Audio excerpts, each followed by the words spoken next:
जय हिंद वंदे मातरम प्यारे साथियों और सभी साथियों को मेरा प्यार भरा नमस्कार।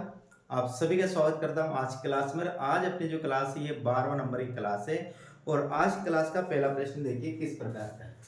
देखिए यहाँ लिखा हुआ पद्मावत किस प्रकार का काव्य है। खंड काव्य है, महाकाव्य है, प्रबंध काव्य है, लघु काव्य है या फिर अनुत्तरित उत्तर है, कौन सा आएगा बताइएगा। जो पद्मावत है, पद्मावत पहले बात तो किसकी रचना है। ये पद्मावत जो रचना है साथियों ये मलिक मोहम्मद जासी की रचना है। किसकी है? मलिक मोहम्मद जासी की रचना है। जासी को हम कौन से काल में पढ़ते हैं, कौन से काल की कौन सी काव्य धारा में पढ़ते हैं? तो जासी को साथियों हम वैसे पढ़ते हैं इसको भक्ति काल। कहाँ पढ़ते हैं? भक्ति काल में पढ़ते हैं। भक्ति काल की भी कौन सी? सूफी काव्य धारा। सूफी काव्य धारा, इस सूफी काव्य धारा को प्रेम मार्गी काव्य धारा भी कहा जाता है। ध्यान रखना, सूफी काव्य धारा को प्रेम मार्गी काव्य भी कहा जाता है, प्रेमाख्यान काव्य धारा भी इनको कहा जाता है।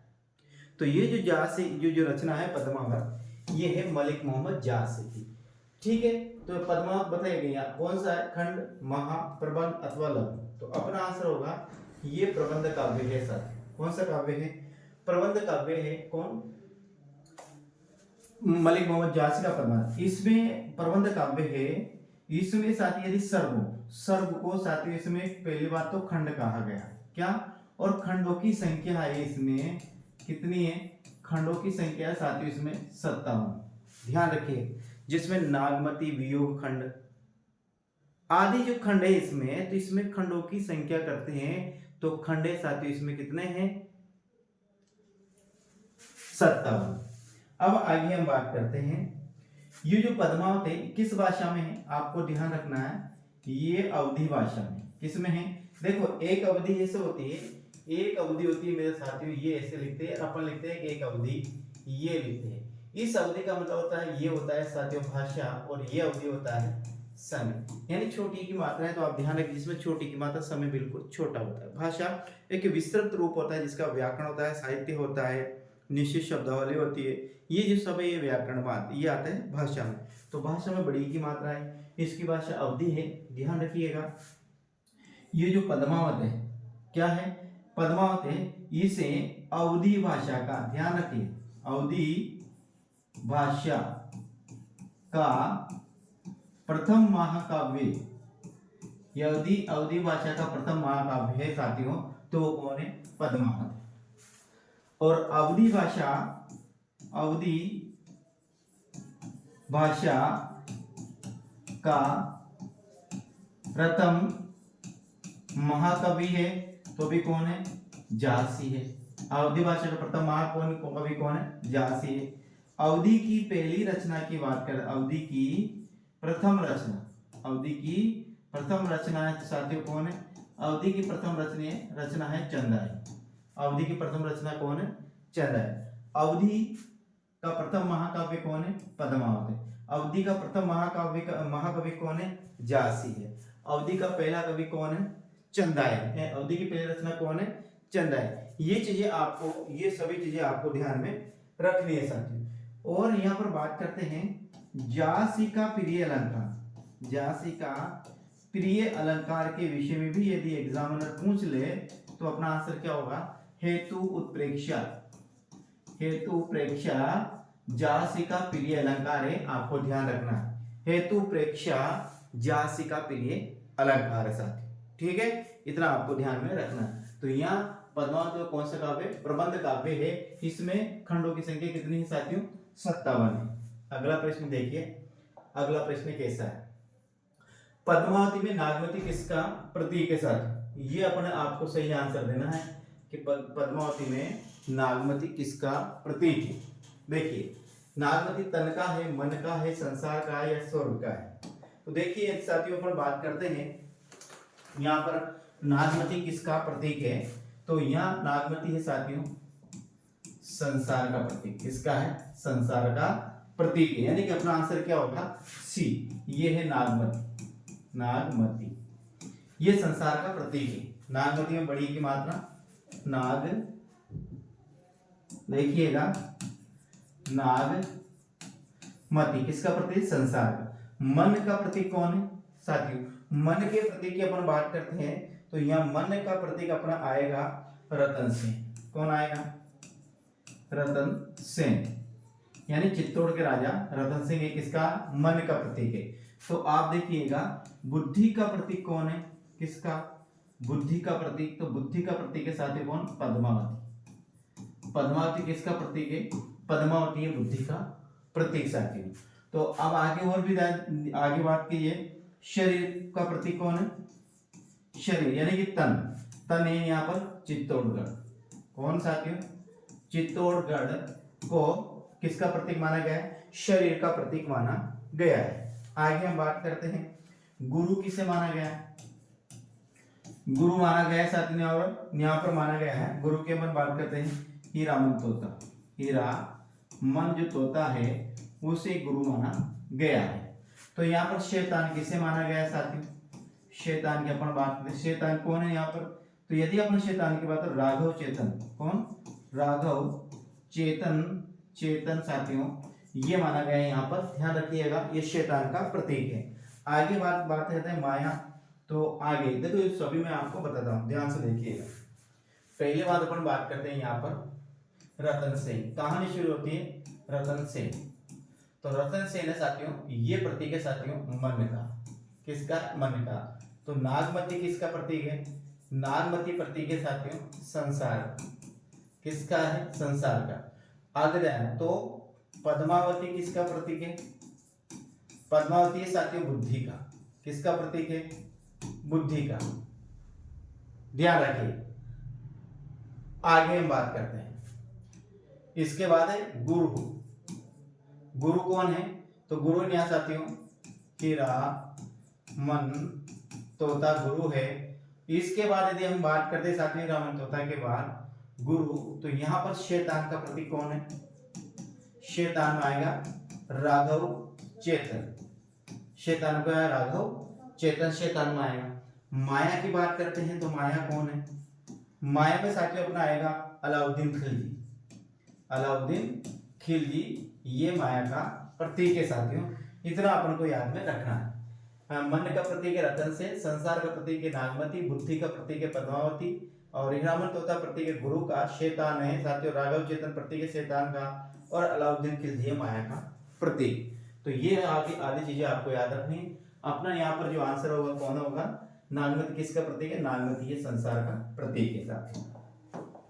अगला प्रश्न की बात करते हैं, जास की कौन सी रचना अनुपलब्ध है? पद्मावत, अखरावट, आखिरी कलाम, कहरनामा और मसलनामा, ये सब किसी जासी की रचना। इन रचनाओं में उसका नाम बताना है जो अनुपलब्ध है, ये जो अभी तक उपलब्ध नहीं हुई। तो दो रचना ध्यान रखना, कहरनामा और जो मसलनामा, दो रचना है। कौन कौन सी? कहरनामा और मसलनामा जो दो रचना है जासी की, दोनों ही रचना साथियों अनुपलब्ध है, जो आज तक प्राप्त नहीं हुई है। अगला प्रश्न की बात करेंगे, जासी की कौन सी रचना में कयामत का वर्णन है? अब यहाँ पर रचना आती है साथियों, एक पद्मावत है, एक अखरावट है, एक कनावत है, और एक क्या है? आखिरी कलाम है। तो देखिए पहली बात अपन आंसर की बात करते हैं, कयामत का वर्णन कौन सी रचना में? तो जो आखिरी कलाम है साथियों, इसमें कयामत का वर्णन है। ध्यान रखना, कयामत का वर्णन किसमें? यानी अपना आंसर डी होगा। कनावत है साथियों, ये लघु प्रेमाख्यान काव्य। क्या है? लघु प्रेमाख्यान काव्य है, ये आपको ध्यान रखना है। अखरावट में पारसी वर्णमाला, किसका साथियों? पारसी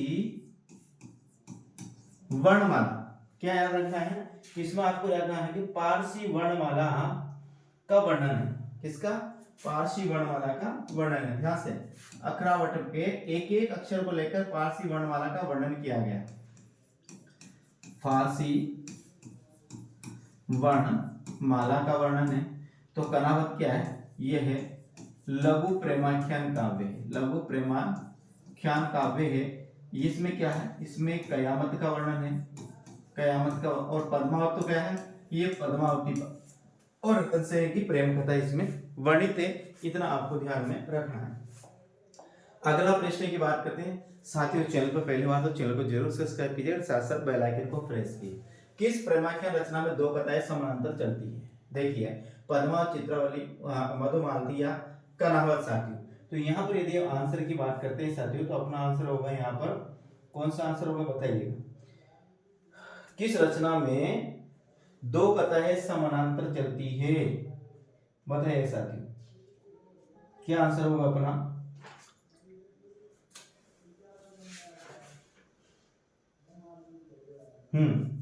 यह देखिए साथियों, किस रचना का नायक बहुपत्नीवादी है? दो कथाएं समानांतर चलती है, तो दो कथाएं समानांतर चलती है साथियों, ये है अपना मधुमालती। कौन है साथियों?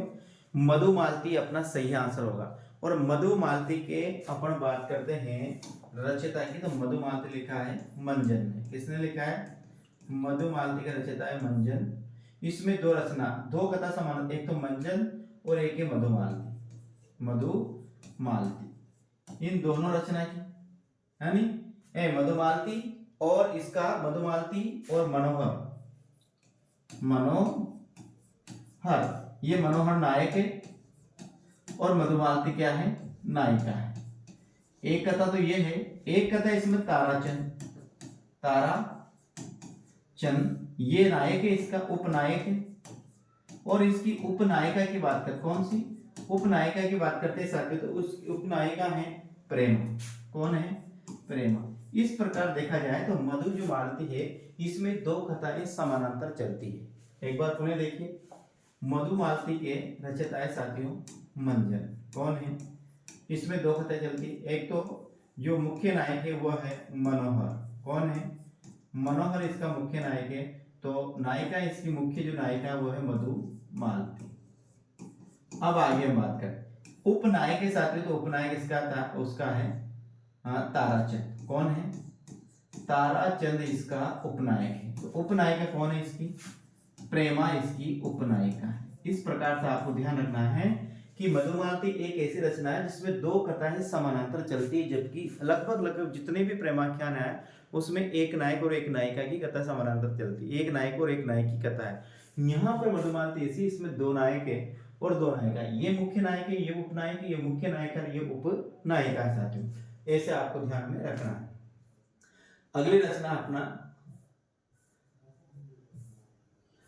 छठी रचना, ढोला मारो ना दोहा लिपिबद्ध करता है। ढोला मारो दोहा, पहली बात तो देखेंगे, ढोला मारो दोहा ये भी एक प्रेमाख्यान काव्य है। प्रेमाख्यान काव्य इसका देखिए यहाँ पर पूछा है लिपिबद्ध करता। अब देखें इस ढोला मारो का एक तो है रचयिता। कौन है? रचयिता है, रचयिता, और एक के साथ लिपिबद्ध करता। कौन? लिपिबद्ध करता, दो है। तो रचयिता में कौन आएगा? लिपिबद्ध करता में कौन आएगा? तो रचयिता की बात करते हैं तो रचयिता में तो आएगा कुशल लाल। ये तो है साथियों इसका रचयिता। और लिपिबद्ध करता है कवि कल्लोल। लिपिबद्ध करता है इसका कौन है साथियों? कवि कल्लोल इसका लिपिबद्ध। देखिए यहाँ गलत बता दिया, कवि कल्लोल है साथियों इसका रचयिता। कौन है? और कुशल लाभ साथियों इसका लिपिबद्ध करता। और इसकी अपन भाषा की बात करते हैं, ढोला मारो ना दोहा की भाषा की बात करते हैं, तो यहाँ पर जो भाषा अपनी वो भाषा है राजस्थानी भाषा। कौन सी है? राजस्थानी भाषा। ध्यान रखिए, ढोला मारो ना दोहा की भाषा क्या है? राजस्थानी इसकी भाषा है। नायक इसका ढोला है। कौन है? ढोला इसका नायक है। और नायिका इसकी क्या है? मारू इसकी नायिका, जिससे कहीं न कहीं मारवड़ी भी साथी इसका नाम मिलता है। मारवड़ी या मरवड़ी भी इसका नाम मिलता है। इसका जो रचयिता है, कौन? रचयिता है। तो रचयिता साथी इसका कौन है? कवि कल्लोल इसका रचयिता है। कवि कल्लोल इसका रचयिता है। और लिपिबद्ध करता है कि अपन बात करते हैं तो लिपिबद्ध करता है अपना कुशल लाभ। कौन है? कुशल लाभ इसका कौन है साथियों? लिपिबद्ध करता है। ये दो रचना है। आगे हम बात करते हैं, प्रश्न नंबर है 7। किस रचना में नायक और नायिका के अनेक जन्मों की कथा वर्णित है? बताइएगा। पहले बात तो ये रचनाओं को आप याद रखिए, कौन सी रचना किसने लिखी है। तो देखिए मेरे साथियों, एक ये माधवानल कामकंदला है जिसके रचयिता गणपति है। एक माधवानल कामकंदला जिसके रचयिता कौन है? आलम है। एक माधवानल कामकंदला चौपाई जिसके रचयिता है कुशल लाभ। और पद्मा उसके कौन है? जास है साथियों। यहाँ पूछना है नायक नायिका के अनेक जन्मों की कथा। तो यहाँ पर यदि इसकी सही आंसर की बात करते हैं साथियों, तो अपन यहाँ पर सही आंसर क्या होगा बताइए। नायक नायिका के साथियों तो न्या होगा माधवानल कामकंदला है। आलम, आलम से याद रखना एक, आलम से याद रखना एक, क्या याद रखें, आलम से याद रखेंगे एक, यानी इसमें नायक नायिका के केवल एक ही जन्म की कथा वर्णित है। यहाँ पर ये माधवानल कामकंदला नहीं, इसके रचयिता गणपति है और ये केवल किसमें है, दोहा चंद में है और इसमें कामदेव की स्तुति की गई। किसकी, कामदेव की स्तुति की गई। और माधवानल कामकंदला चौपाई साथियों जिसके रचयिता है कुशल लाभ। कौन है, माधवानल कामकंदला के रचयिता कौन है, कुशल लाभ है साथी।